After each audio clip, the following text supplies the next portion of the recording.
Hi, this is Michael Uslan. You're listening to Batman on Film.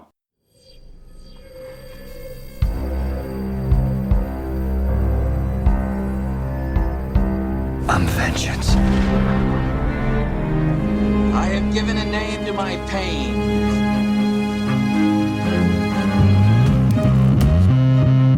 The Batman. Always waiting for some Batman to save you. It's simple. We kill the Bat of Gotham. I'm Batman.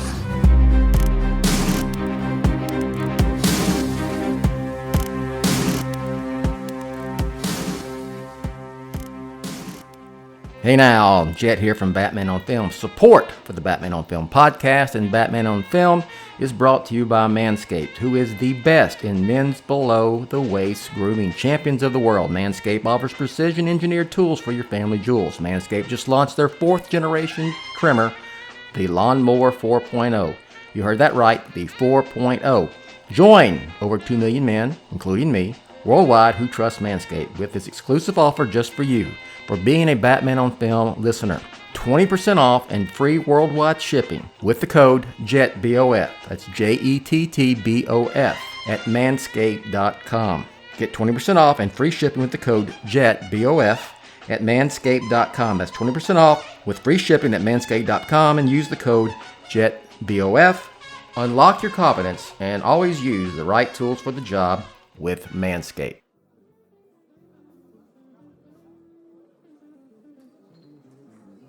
Hey now, welcome to episode number 38. This is the Jeff Heath edition. I cannot think of another 38, Micah, besides Jeff Heath.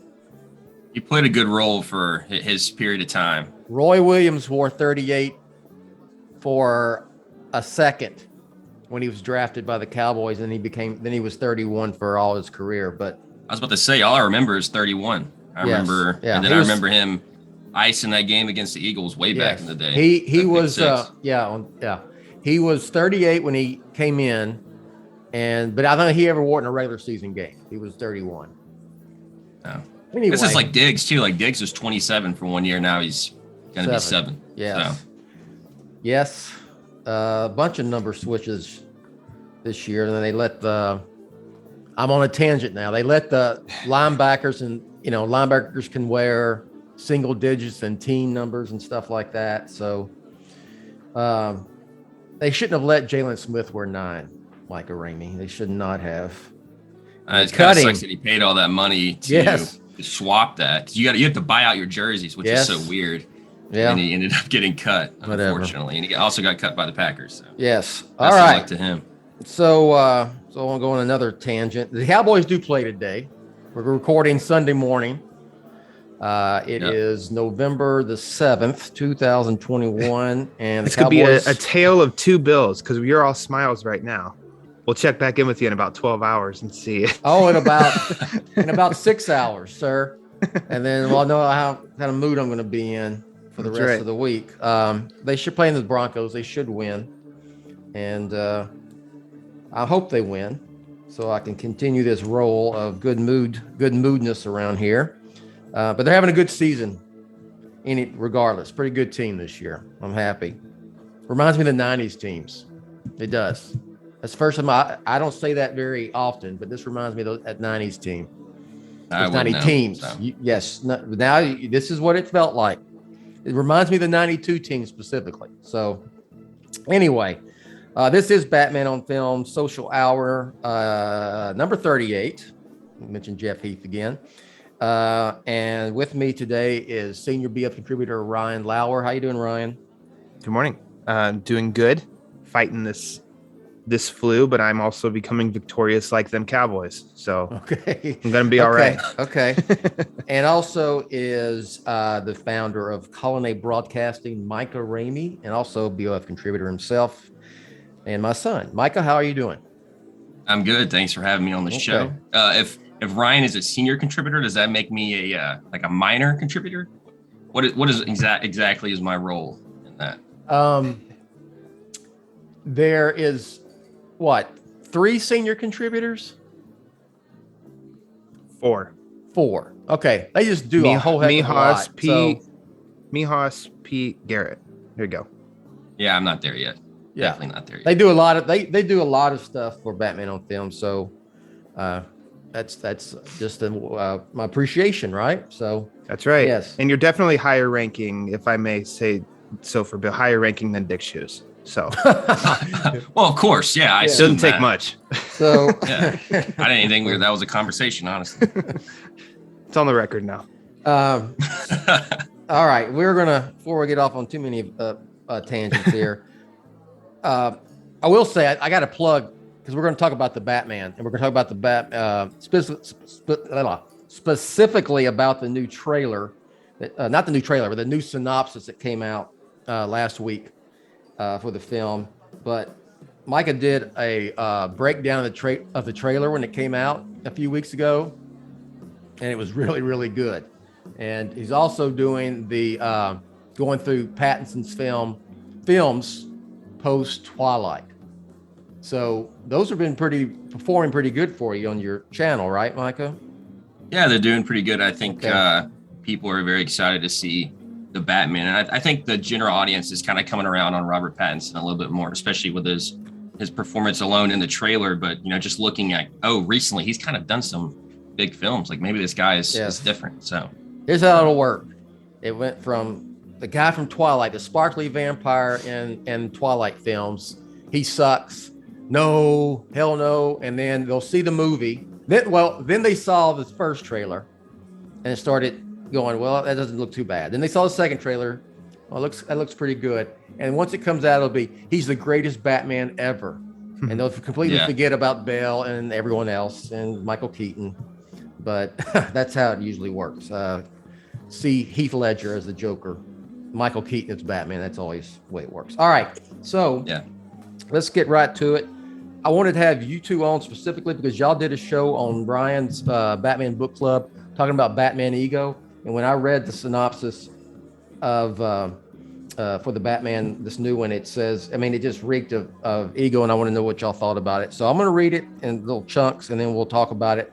And it starts off saying, the Batman is an edgy, action-packed thriller that depicts Batman in his early years, struggling to balance rage with righteousness as he investigates a disturbing mystery that has terrorized Gotham. So, Michael, I know we're reading a lot into just a synopsis, but we got to have some thoughts about it. So, anything there that stands out to you, or is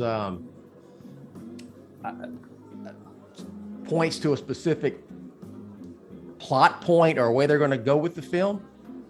No, yeah, I definitely saw a lot of ego when I read that synopsis as well. And I just want to thank Ryan again for having me on the Batman Book Club. That was awesome. I re-listened to that episode multiple times. I think it's fantastic.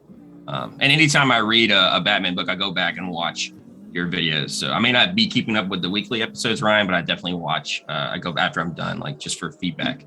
But getting back to the synopsis, I think the main thing that stands out to me is struggling to balance rage with righteousness. That's kind of like one of the main plot points of Ego is Batman and Bruce Wayne actually having a conversation, and he may be going a little bit too far. And obviously in the trailer, all you see is rage. I don't think you see any amount of righteousness at all, which they're holding that off, obviously, for us to see in the film. So we'll get to see that play out. I really like this description. Most descriptions for films are very basic. But I feel like this kind of tells you a lot what we're going to see, and it's just very exciting. It's a lot of what I think we were all expecting, and I'm excited to see him balance his faults. Yes. So Ryan, disturbing mystery. What's the disturbing mystery? Is it the Riddler serial killer deal? It looks like they're letting on it's like the Riddler is the main villain and he's setting all this up, and it gets to in the last sentence about a ruthless serial killer that we'll talk about in a second. So, but could there be more than?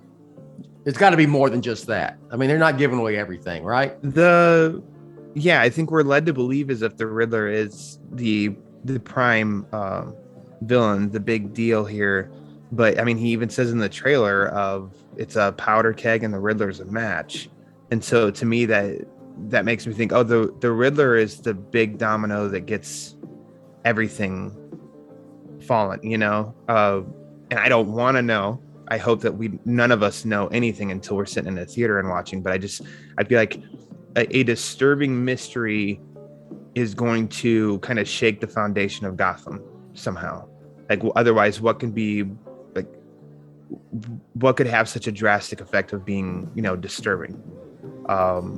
So that's kind of where my head's spinning, or going toward, you know, and that's really exciting and intriguing to me, which is weird to say that something disturbing is exciting, but you know what I mean? Yes. Whereas Micah said on that episode of the Batman Book Club, if you know, you know. Yes. And I know Micah's brought this up with me before, and I'm just throwing it out there. I don't know anything.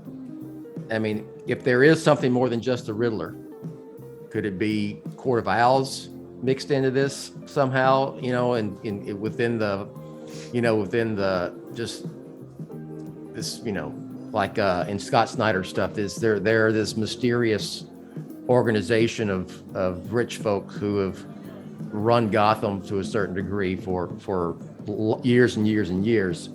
So any thoughts on maybe Court of Owls being a part of this, or something like Court of Owls? That almost seems too obvious. Yes. I think. Yeah. And it's because it definitely makes it the most sense. I have a guess. I don't have any idea why, but I have a guess based on, like, when I've looked at the IMDb page of some people that have been cast in roles and stuff. And I don't want to say it because I don't want to go down like some, I don't know, weird rabbit hole, but yeah, like I don't know that I think it would be Court of Owls. Yeah. Yeah. Micah, what do you think? Court of Owls or something else? I think it's either Court of Owls or something very similar. Obviously, Matt Reeves has talked about like the deeper levels of corruption in Gotham. But then on that first teaser trailer, you see it's like a birthday card almost, like a greeting card, and you see the owl. And I think that's like what a lot of people, you know, are like, oh, it's obviously has to be Court of Owls. So I'm not sure if it is that, but I do think the line that Ryan brought up is that, you know, this is a powder keg and Riddler is the match. I talked about that in the trailer breakdown too, that I think Riddler is obviously not like this inherently horrible person. I think he's taken out very specific people, not just, you know, random people. If you saw in that first teaser, like he killed someone important enough that Bruce Wayne had to show up to the funeral. Yeah. And he's taken out very high level Gotham people. So it kind of leads to like, there's this weird secret society, maybe, or like this overarching level of corruption. These people are kind of in like cahoots with each other. And then he also says at the end of the first teaser to Bruce, you're a part of this too. Mm-hmm. So that may tie into that disturbing mystery. Like it is disturbing not only to, you know, the citizens of Gotham, but especially to Batman Bruce Wayne, that his family actually were involved with this in some way. I'm with you. I think a good relation too is the strengths of some of Batman's rogues are they are like a black mirror of him, to where if he went down this path like this way, he would be like Two-Face. If he went down this path this way, he could be like the Riddler. And I think that could definitely have a good impact and connection on the movie of like the Riddler. Maybe his targeting, his overall goal isn't necessarily wrong. It's the way he's doing it that's wrong. So if he's exposing some kind of corruption, that's what Batman would need and want to do also. But it's like the Riddler is taking it 4 steps too far. So I think that if that's the way that it's going, like Micah was just saying, with, you know, Riddler and corruption and stuff, like Bruce or Batman wants that goal too. It's just, he's like, damn, the Riddler, he can't be killing people. That's not the right way. And maybe that, you know, is part of his internal struggle. Well, clearly he doesn't see that in the beginning, or he's in his second year. He's not seeing that in his first year. You know, Alfred is counseling him. You know, he says in the trailer, I don't care what happens to me. You see him as Batman, just almost, I think Micah brought this up to me also. It's like, he doesn't care. He doesn't care what happens to him. Literally, like, almost on a suicide mission. And, not that he's out to, he's not, it's not like, suicide by police or something that kind of stuff. It's like, if he goes out doing this, then he goes out doing that. You know what I mean? Yeah. And so, and he doesn't care. At some point, he's going to care, because there's no difference. It's like there's no separation between Bruce Wayne and Batman. In the Batman, it looks to me. In fact, I think we're going to see more Batman than we see Bruce Wayne in this film. Literally, I mean, even if he's not in the daggone suit, So, thoughts? That's weird because for most, like, this technically is kind of an origin film for this Batman. They're not gonna. I think Matt Reeves said they're going to touch on his origins, and it's going to be an origin for this story. But for most beginning films, you don't see. You're always waiting to see the guy transform into the superhero. Like you see most of. In Batman Begins, we saw a ton of Bruce Wayne before we finally saw the suit, and that moment was so rewarding. In that was it like that cargo area when he takes Falcone? It's super badass scene. And I'm thinking the same with like Captain America and Steve Rogers. It takes a while to finally see Captain America, and this one's going to be a really different take, because you're going to see Batman a lot, and Bruce Wayne's going to be that thing. I think the audience is kind of going to be expecting to see, him actually transform back into what he's supposed to be, because there's no differentiation. He's unable to, like you said, differentiate between Batman and Bruce Wayne, which is kind of another thing that Matt Reeves is doing that's a lot different than anything you've ever seen. I think they have fans complain about, the smallest things like his hair as Bruce Wayne. That's deliberate. There's that, he wears his. It's not like that. Robert Pattinson came in and said, "I'm going to wear my hair long and combed down, almost hanging in my eyes." That's how Matt Reeves wants Bruce Wayne to look, and he's not super dressed up either. He's not. I don't think that public Bruce Wayne exists yet, and he's just all in Batman mode, and everything he's doing is trying to figure out what the hell's going on, even when he's Bruce Wayne, and he must have some sort of. It's not Matches Malone, but there's some kind of, Bruce Wayne in disguise, but not Batman, out there doing detective work. Watching people, watching what the hell's going on, during the day and like or daytime whatever. Batman. Yes, absolutely. So, let me get to this next part of it here.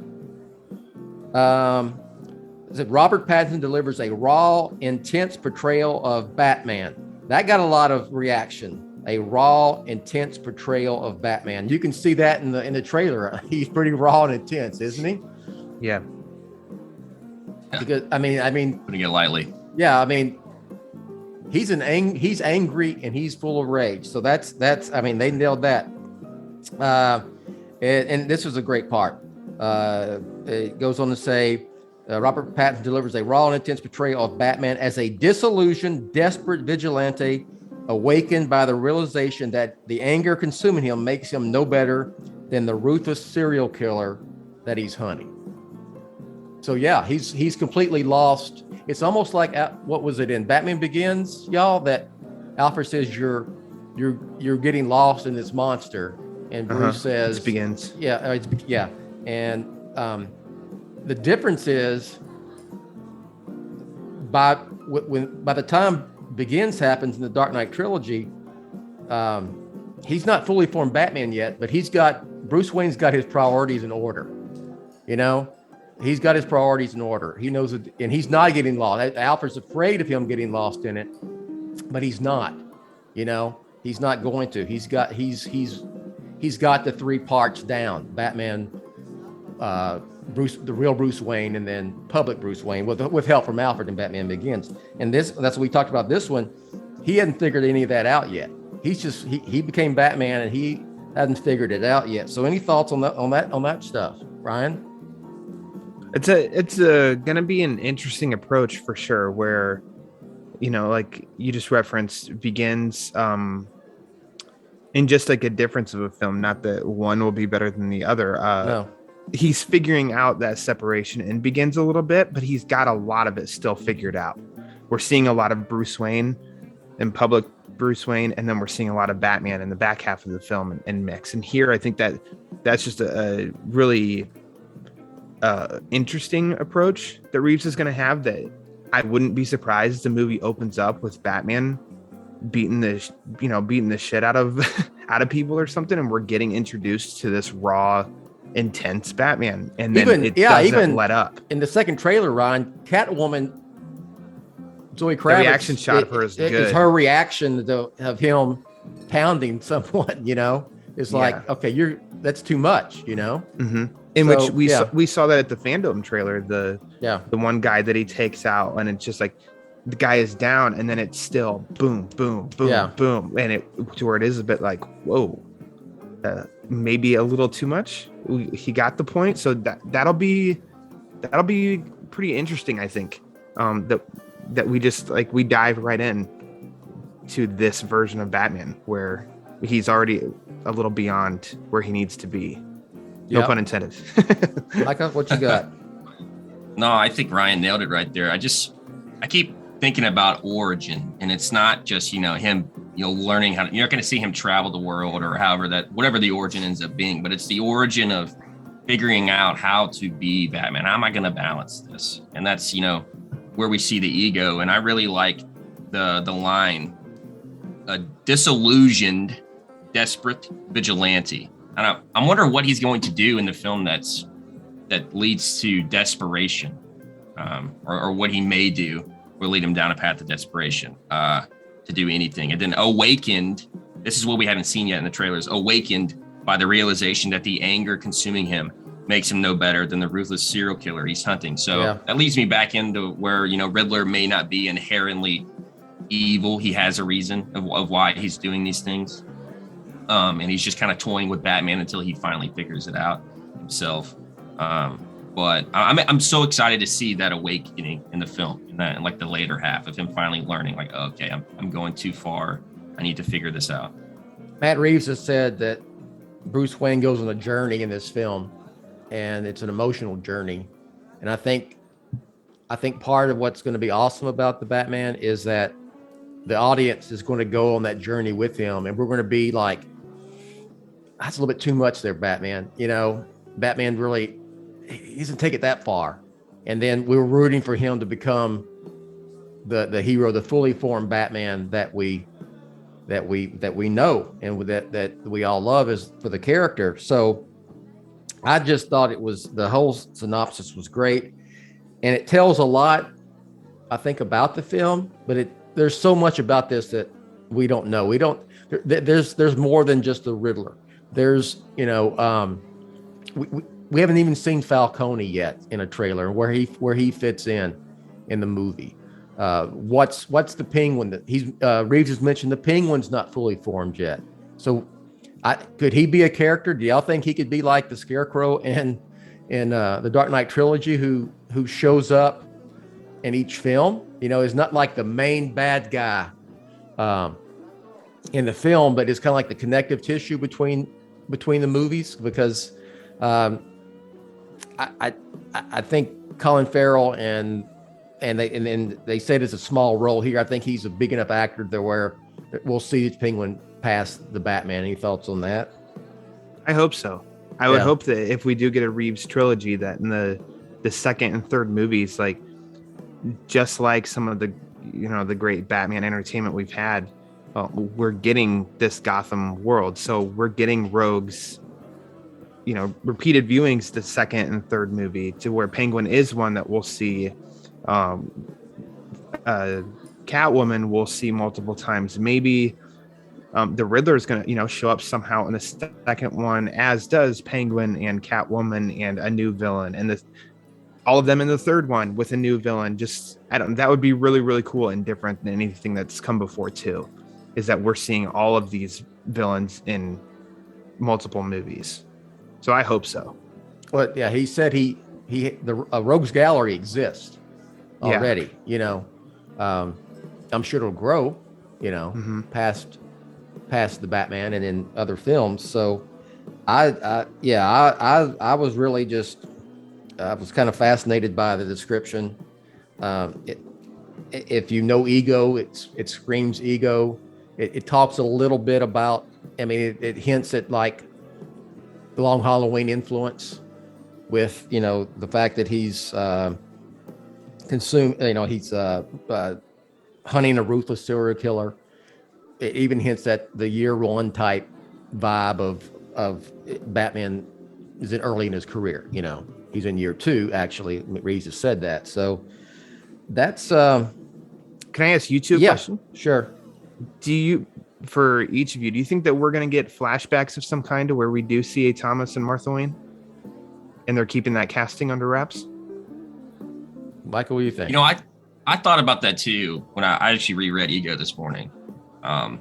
And the flashbacks in that novel where you see Thomas Wayne, you know, treating that person when young Bruce is in the car and he runs inside and Thomas Wayne couldn't save that person and they died, and they talk about life and death and how that connects to them eventually dying. And I think, you know, I would like to see something like that, like a flashback, if it does happen, a flashback to something different, not just the gun, the pearl necklace, the alleyway. Like, we all know that. I would like to see something different. Like, I think some of the best scenes in Batman Begins were where Thomas Wayne was, you know, he had the stethoscope, or stethoscope, and he was holding it to Bruce. Those are like the best scenes,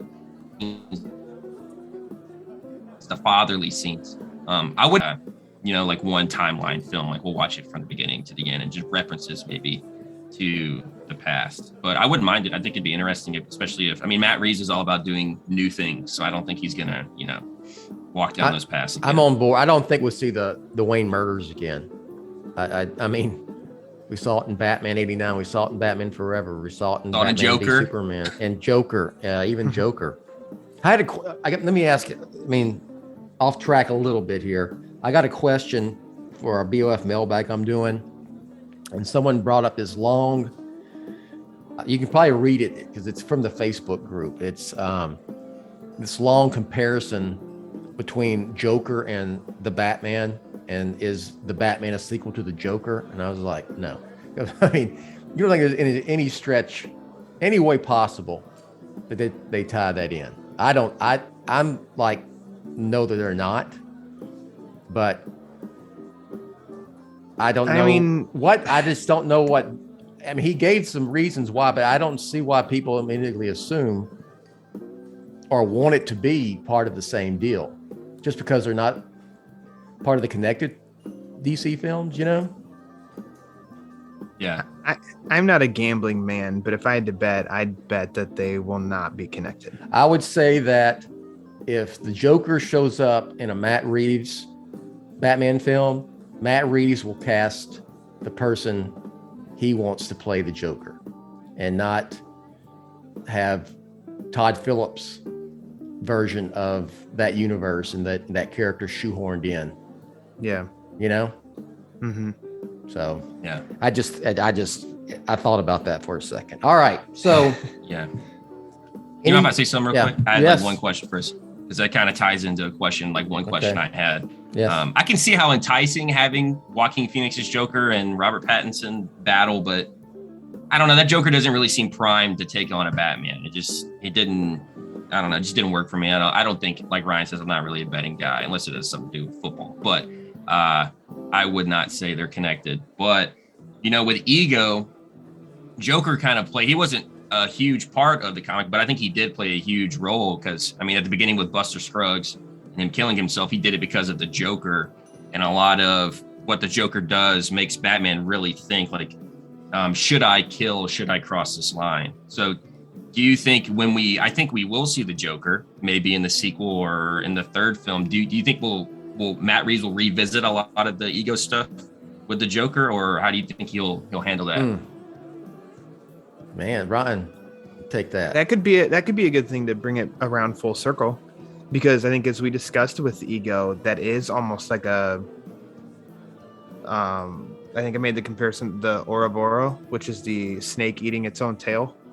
I feel like that right there is, this guy kills himself because of the Joker, because of Batman, because of this guy killing himself. Like, it just keeps going in a circle. And I think that would be really interesting as a way for Reeves to bring a trilogy full circle is that is an issue for Batman. And I think those are always fascinating stories too. I love, we jump into a world where Batman just is, and this is just another mission of him kicking ass and taking down a villain, and then end of story. Those are great.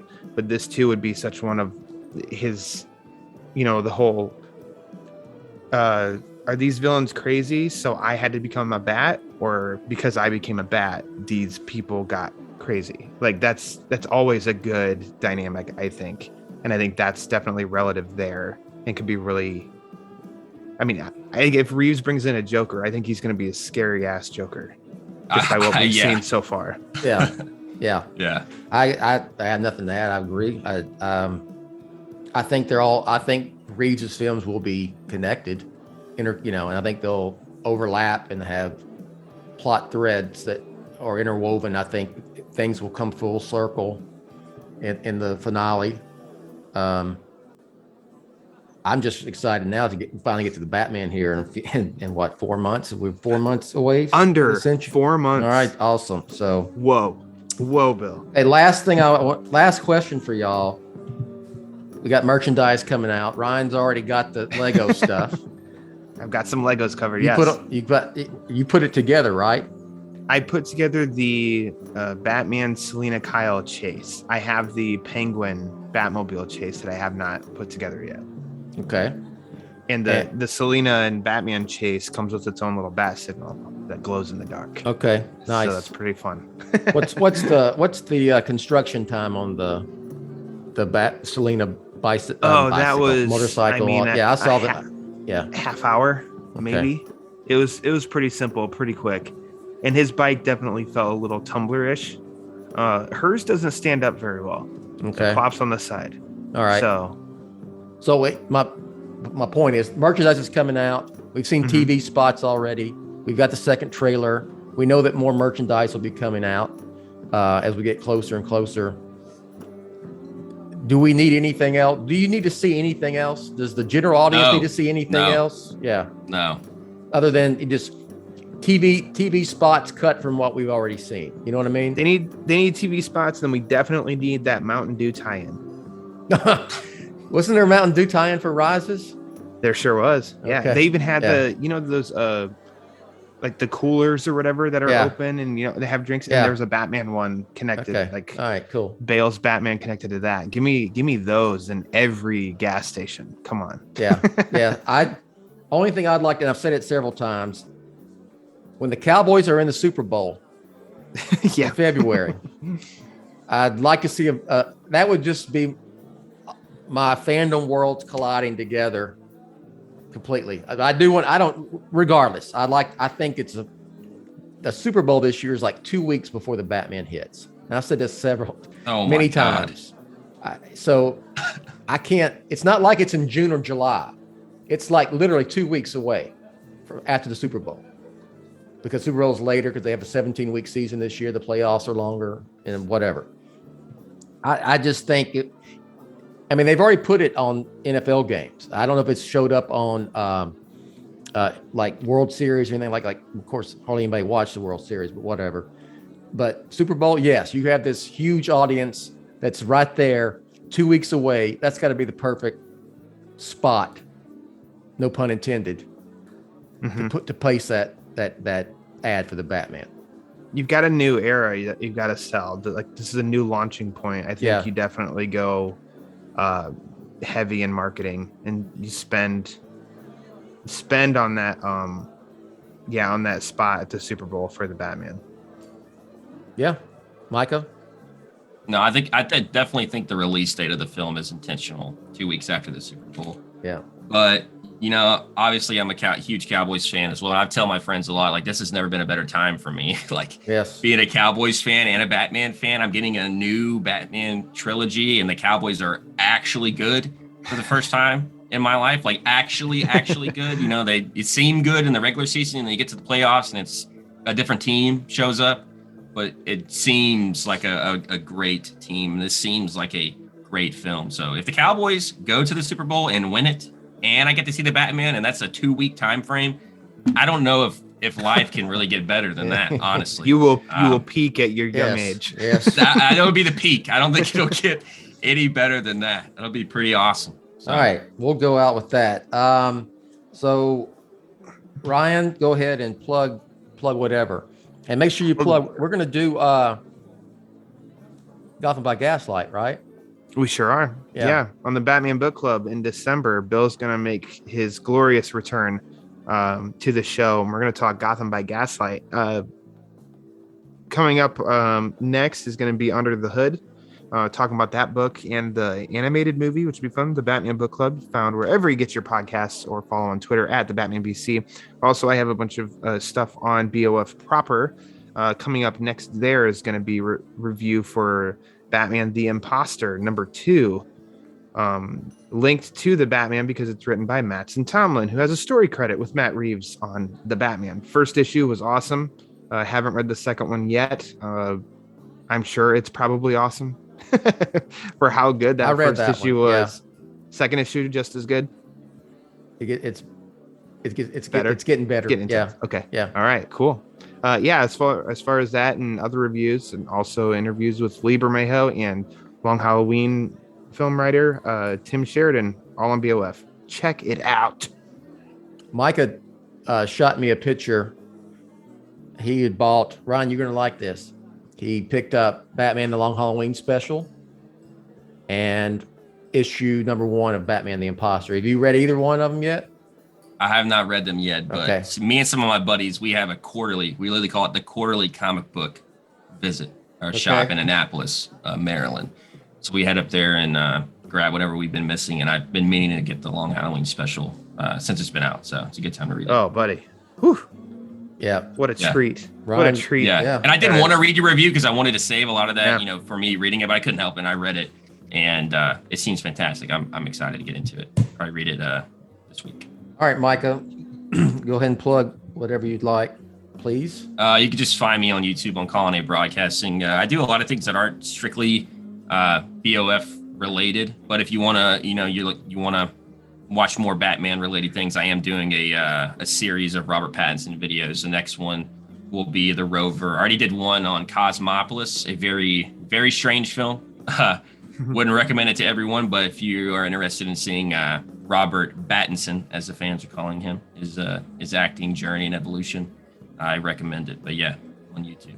What's weirder, Cosmopolis or The Lighthouse? I would say they're both. The Lighthouse is definitely more weird, but it's like more my kind of weird. I think that film's a masterpiece. Because I've seen The Lighthouse. I haven't seen Cosmopolis, so I'll have to check it out. I watched the thing twice, so I'm gonna check that movie out for sure. All right, so you can just follow all of my stuff. Just find it on Batman on Film. That's Patreon, TeePublic, Twitter, Instagram, Facebook, whatever. And also got a sponsor. I got to point out our sponsor. Shout out support for Batman on Film is brought to you by Manscaped, the best men's below the waist grooming champions of the world.